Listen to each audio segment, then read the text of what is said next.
In today's video, I want to show us how I made this simple buttercream birthday cake. Hi guys, you are welcome again. If today is your first time of stopping by, thank you so much. And to my returning viewers, I love you all amazingly. Thank you for watching. Thank you for keeping me to this journey. Thank you for not leaving my videos to be 0 views. Even if it's 100 views, I get 50 views. Thank you to the 40 persons that watched it. I love you all. So in today's video, I want to show you how I made vanilla cake and red velvet cake for my client's birthday cake, that design that was shown in the first slide. Now just watch it and I'll leave all the details on the description button. You might be wondering why I'm breaking my eggs this way. It is because I'm using my sharp method and putting everything at once. So imagine after adding all these things together and I went to break one bad egg inside. That means it will spoil everything. So this is how I like to break my eggs batch by batch. Even if I'm not using this method, even if I want to do the normal creaming method, I'm still going to break my eggs batch by batch because you can never be too sure of these eggs. So this is me trying to make the vanilla cake. Now this recipe, why I like it is because it's very fast. If I have urgent order, oh, can I get the cakes in 3 hours? Yes, just be rest assured that this recipe, in 10 minutes your cake batter and everything is ready. So after adding all the recipes, all the ingredients together, first you start by putting your mixer in one speed. Don't increase the speed too much, because when you increase the speed too much, it's going to splash, and when it splashes, you might end up messing up everywhere and wasting your ingredients. So after you've seen that, okay, the number 1 speed, everything is properly incorporated, it has mixed and turned to batter, then you can increase it to 2, 3, 4, 5, as high as your mixer can take, and then you are going to mix this and creep this for about at least 5 to 10 minutes. Yes, you're going to do it until it has increased in size and it will come out very nice and fluffy. I have a video on this already on my channel, you can also check it. I have different vanilla method. I make my vanilla cakes in different method, and this is one of the go-to method I love to use because it is very fast, it is very easy, and it is very reliable. You cannot go wrong doing this. So when you are done with it, and then you use your spatula. Most of this mixer, it does not touch ground, so you're going to use your spatula to do it again. I'm repeating it now because I find out that some parts did not cream very well. So once everything is properly okay and you are comfortable with the consistency that you have, then you can put it in different batters of your choice. Now this is 250 grams and I use 7 inches. I got 2 size 7, not too high. I don't like my cake layers to be very high. I prefer to bake it in small quantities so that the cake can retain its moistness and it will not dry while you are allowing it to get cooked. So sometimes even if a customer order for 1 layer cake, I can still bake it in 2 layers because that 2 layers might just be 1 layer. I don't know if you understand. Like this cake now was supposed to be in 3 layers, but I made it in 4 layers because I want to retain that moistness of the cake. So when you are done with it, then you remove it and turn it again. You have to turn it very well in case if the batter did not mix very well. You cannot really trust this mixer for 100% work. You're still going to use your spatula or your rolling pin or whatever it is you are using. You're still going to use it to turn it very well to make sure that everything is properly incorporated. All this process now did not even take me up to 10 minutes or 15 minutes. I did not increase the video, so it was everything I did there that I showed because of how fast and reliable this method is. I like to use it a lot. So you see that I'm trying to still turn it again to see if there's any lump of sugar or margarine under that the hook did not get to. So you're just going to do this process for like a minute. Once you're comfortable with it and you see that your batter is lump free, there is no form of any lump that is not wanted, then you go about and put it in your pan. Now me, I like to test my batter. I don't know about you, but I like to test it. Even if I put the correct measurement of the flavor and everything that I'm using, I will still test it because that some flour, they are stubborn, some flavors are not still that sharp. So when I test it and I discover that it's not giving me the consistent taste that I desire, I will add extra flavor to get that taste. But if it's okay, I will just distribute it to the pan that I want and take straight to oven. So I like to test my batter a lot. Please, if you do this, let me know in the comment section. Is it right? Am I not supposed to test it? Is it I don't know, but that's how I do it. I always test my batter. I don't know where I learned it from. I cannot remember, but I cannot bake a cake without testing the batter. I really don't know, but that's what I do. So I'm still going to be doing for the red velvet because it's vanilla and red velvet.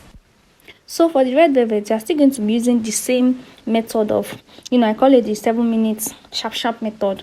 These are the ingredients that we are using: our flour, margarine, buttermilk, cocoa powder, baking soda, then our red velvet powder.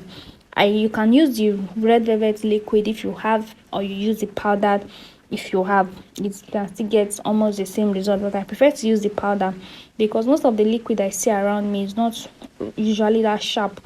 You use it and then you're getting pink instead of red. But I trust this excellent brand for very good red velvet outcome, so that is what I use. Like I said, I did it the same way I made the vanilla cake. I added all my ingredients together, everything, my cocoa powder. Now this cocoa powder, I don't mix it in my red velvet ingredients because it used to, aside the taste it gives it kind of damp the redness a little, kind of reduce the redness of the red velvet a little. So I like the color that red velvet with cocoa powder gives down baking with that cocoa powder. So that is why I always use cocoa powder. Also, please, before we continue, if you are enjoying this video and you are finding value, please kindly subscribe. Please comment, like, encourage me. If there's something you want me to do, let me know. You can see the method I'm also using to break this egg again. I've seen a lot of people crying online. I saw one recently and my heart was broken. 12 crates, they had to add bad one inside and everything was destroyed. Like the whole 12 crates of eggs, that's over 100 that's over 200 or even 300 pieces of eggs. But if you are using this method, even if you are not doing it one after the other for that 12 cake, you can do it for that 12 crates. You can do it in batches of 5. Like you break 1 2 3 4 5, you pour 1 2 3 4 5, you pour 1 2 3 4 5, you pour. So that way, the one that will spoil, that will go bad if you add bad eggs to it, is just 5. Or maybe because you're working on like 10, it's better than wasting over 200 to 300 pieces of eggs. But a lot of persons want to just be breaking the eggs inside, and the day you will wanting with bad eggs, you cannot remedy it. There's no remedy to it at all. Once you use bad egg, everything that is inside that plate at that moment is destroyed. Mostly when it's not solid something. When it's batter, you're pouring it in a batter. I don't know if you have experienced it, but if you have, it's not a pleasant experience at all. It is not pleasant. Now, basically, we are doing the same thing we did for the vanilla, for the red velvet, just that they are different. So for red velvet, I'm using the baking soda. For vanilla, I did not use baking soda. For red velvet, I used buttermilk. For vanilla, I did not use. That doesn't mean that there are no recipes that calls for buttermilk. If your recipe calls for buttermilk or baking soda for your vanilla, please go ahead and do it. I'm only showing you what I do and how I make my cake for my clients, and the recipe I've been using, and I get amazing results. One of my numerous recipes. This is not the only recipe I use. Just depends on my mood and how fast the clients wants the cake. But this particular one is what I use mostly for my vanilla. Just this is the first time I'm trying it for red velvet too, and it came out very nice. So when you're as we go, we learn every day. But you see that egg on, honestly, you don't want to try it. Now there's something that this did not capture. After putting the baking powder, you dilute with vinegar. Pour the vinegar on top. For some reason, again, camera did not capture it. So I poured the vinegar on top of where the baking powder is. You're going to have this kind of there's a reaction that it gives. So you can do it like that. And for the last time, I'm creaming to have to make sure that all the ingredients are properly incorporated. Once you are done with it, your batter is ready. again, do not forget you are still going to use your spatula, your turning stick, whatever it is you are using, to turn the batter from the bottom, because sometimes you see that there are some sticky something that is under. Some of the ingredients are not properly incorporated just by using this mixer alone. So it's this spatula or your turning stick that you're going to use to do the final mixing. And when you are done with it, then butter your pan and grease your pan for baking. Put it in the oven, distribute it to how you want it. This is also 250 grams. I also got 2 portions of size 7 cake from it. Not a high one, but still not low. You're going to see it at the end of this video. Like I said, I prefer to bake in little quantity so that the cake can retain its moistness. When the pan is filled up to the brim, you see that process where you are trying to allow the middle to cook very well. The cake will be drying up. You can see that the cake is baked. And again, I do not bake for 35 minutes. I do not bake for 40 minutes. I bake for 1 hour, 30 minutes plus. I use a local oven. I don't know the temperature of this oven, but I always bake on low heat. It gives me very good results. So I baked this cake for about 1 hour, 30 minutes plus, and as you can see now, the cake is ready. So allow the cake to cool down a bit before flipping to the other side. If not, you might end up not doing it where the cake will scatter. So for our buttercream, this is what we'll be using. We need our cake, our buttercream, the one for the layering and the one we want to use for the designing, our comb, smoother, and then the accessories we're using on the cake. We're using butterfly, we're using chocolate for the drip, we're using gold dust, we're using gold balls for it. Feel free to use any design that you want to use at all for your buttercream. Now, I already have a video of how to layer your cakes very well, crumb cut layer it, so I didn't pay attention to it here. So I'm also going to tag that video in case you don't know how to do that. Please go back to the video and see how to do it. So I'm just in this place, I'm trying to smoothen it and make it level. Because of the way my oven is, I use a locally fabricated oven. Most times if I bake, my cake does not come out smooth. The top is not always even, and if I want to make it to be smooth, I'll end up wasting a lot of cakes. So what I do is I just patch it. I use some pads to level it. The rack on my oven is not smooth at all. I complained, and then I don't know what else to do. So most times when I bake, I always have this issue of not having the top of my cakes are not even. So if your own top of cake are not like that, you just go ahead and place it on top like that. If not, do the same thing. You can just use, sort of leveling it completely, you can just cut some parts and do the carpenter work do a carpenter work on it, and you are good to go. Although a lot of persons do it, but they don't show it online because of fear of criticism. Now why I'm putting this red velvet on top now, and I didn't put it under, like why I'm putting it at the middle, is because the red velvet is kind of softer. I didn't froze this cake, I just baked and covered the nest. I didn't put it in the fridge. So if I put the red velvet on top, it might scatter. If I put it under, the weight of all the cakes might also make it to scatter. So when you're layering your cake, let the solid one be under and on top. The one that looks like, oh, this one might have issue, just put them at the middle and you are good to go. So if the red velvet was very soft, softer than the vanilla, that's why I had to put the 2 red velvet at the middle and put the vanilla under and another vanilla on top. Another reason why I don't like to put red velvet on top is because red velvet used to scatter. Unlike vanilla, red velvet scatter a lot. So this video I was just trying to trim it a little, but this is not a comprehensive video on how to trim cake. I already have it. You can check it and watch it. Now I'm not very good with knife.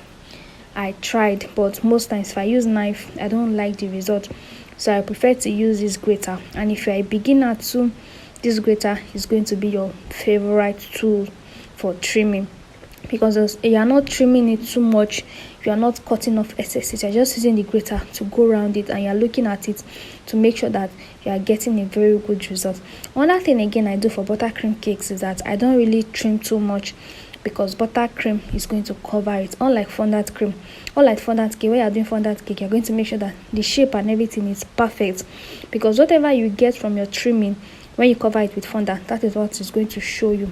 But for this buttercream, you can, try to rush it and not get good work, but not as perfect as when you are working on fondant cake. So at this point now, I'm trying to cover the buttercream. Now I prefer to use the piping bag method because it is faster. Also, you are going to get a better outcome of it. So if you are good with the palette knife, you are good to go. But if you're a beginner, I would advise that you use piping bag. With this, you get a very good result on your first try. You're going to get even design, and it will not be difficult. You're not going to mess it around. So what you do first is to use your piping bag and pipe it round. You are going to make sure that the piping bag is pointing directly to the cake, not the side here. You are putting it straight on it, so that as you are putting it, it will gum, it will stick to it. If you are using the side, sometimes it will fall off, mostly when the crumb coated cake is not wet again. So you see the way I'm doing it now. Ensure that your piping bag is pointing directly to the cake, like let it be on the cake. So when you go round to the top and the side and everywhere is covered, even if you're saying that some parts are not covered, don't worry. When you're smoothing it, it's going to cover up. So you can either use your palette knife to smoothen the top first, or you do the body, but I prefer to smoothen the top first. For this cake, I'm using a comb, but I wanted to get the exact design first. That's why I'm using this smoother to make sure that it is properly smoothing before using the comb. Now this is the comb we are using. You see, you don't have to chook it, no, you bend it. Yes, when you put it like you are choking it inside, you are not going to get it. But when you bend it and roll, that is how you get your design. For now, I'm trying to reduce the buttercream on the body. It's too much. The water I'm using is warm water. This water will give you a smooth buttercream. It will make it easier for you to work on it. So you see, I'm not doing it, I'm stopping. I'm not doing it, I'm stopping. I am just going once to get the final one. And then when you want to remove it, you're not going to pull it out, like removing it and pulling it out immediately. No, you will just remove it a little, like how will I, the way I remove it, you're not pulling it out, you're just going to roll and then remove your hand, because when you pull it out, you might end up pulling out the buttercream from the cake.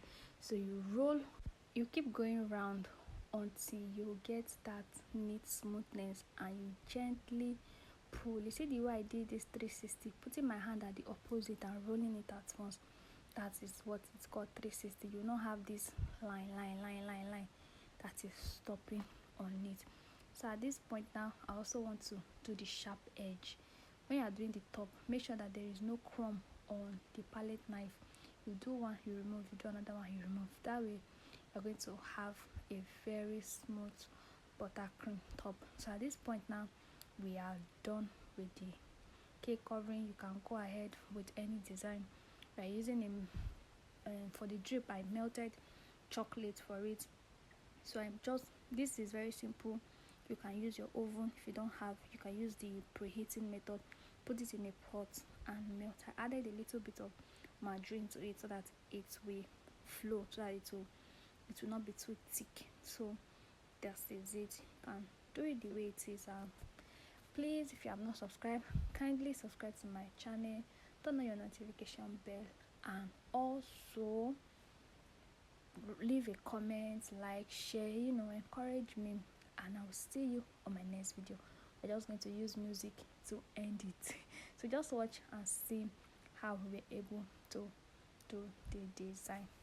Thank you so much for watching. I hope you find value. Also, I hope you learned something. Let me know what you learned in the comment section, and see you on my next video. Bye.